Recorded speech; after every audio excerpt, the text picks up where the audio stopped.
Good evening, everybody. This is Shankar Poncelet, your web developer based in San Antonio, Texas. Today, I'm going to talk about what is the best hosting provider to choose for your website. This is a topic that I read a lot about on forums, in Facebook groups, everywhere. And people really get mad and angry and fight about what is the best hosting company. And I really feel compelled as a web developer who has a little bit more technical insight into this to educate you.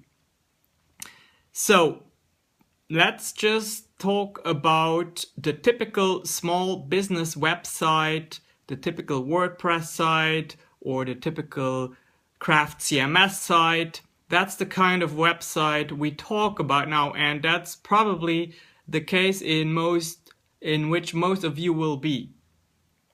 Okay, so I'm gonna really tell you something here that may surprise you. Most popular web hosting providers are under the umbrella of a group that is called Endurance International Group. So let me check the correct name here. Yeah, Endurance International Group. And you can go online and go to the Wikipedia page and see a list of all the companies that operate under the umbrella of EIG. What does that mean? It means that there are server farms in different locations of the world that run those hosting servers, and then they kind of wholesale these servers to the different companies. So some of the popular names are, and I'm just gonna list 5 here: Arwix, A Small Orange, Bluehost, Fat Cow, and HostGator. Now, if you go and have a look on the internet on forums, you will often see and read that people complain about, oh, Fat Cow hosting is so bad, I'm gonna migrate everything over to HostGator. Or, I'm really fed up with A Small Orange, I'm gonna move to Arwix. The interesting thing is that all of those hosting companies are based on the same foundation. In fact, if you go and have a look at customer satisfaction rankings, you will find that very often HostGator and also Arwix are very high in ranking. People are typically very satisfied if they host their website with one of those companies. Now, what really is the difference?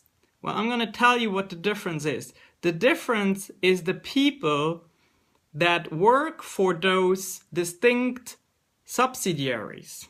So we're talking about customer service. We're talking about hiring the right customer support people and deciding what conditions are they gonna work under? What is gonna be their education?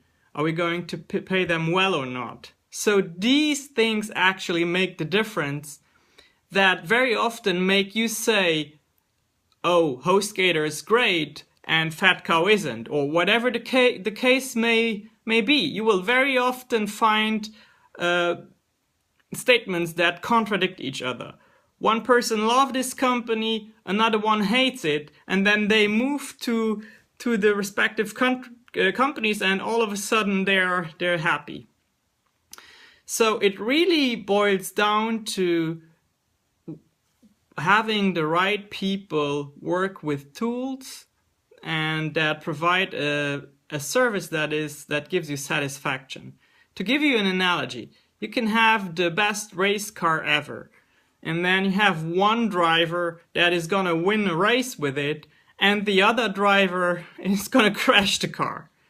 So does that mean that that one car was better than the other? No, it was the exact same car. And very often this is the exact same case here with hosting providers.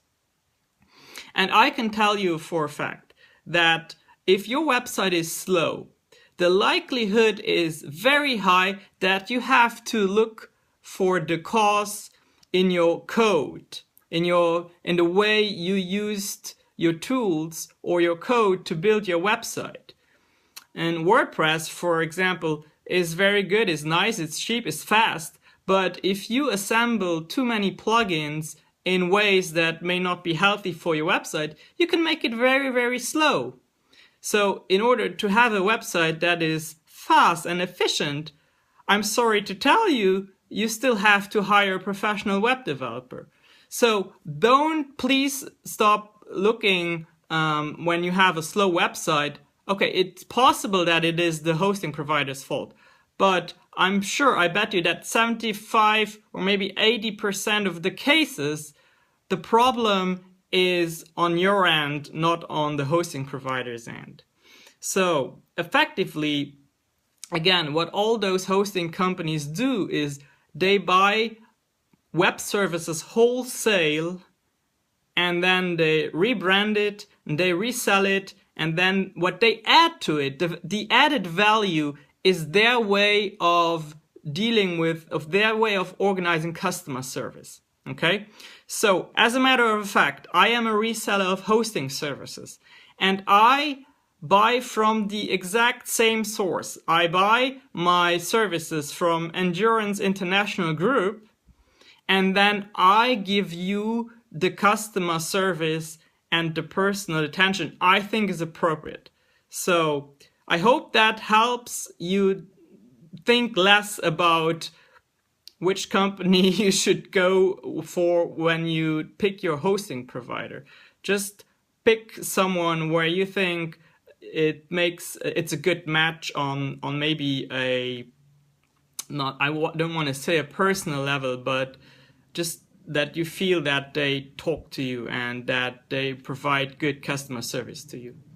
Okay, so please, if you have questions in regards of hosting, also if you want to know more about the differences between shared hosting, cloud hosting, VPS, dedicated servers, and so on, I'm happy to consult you.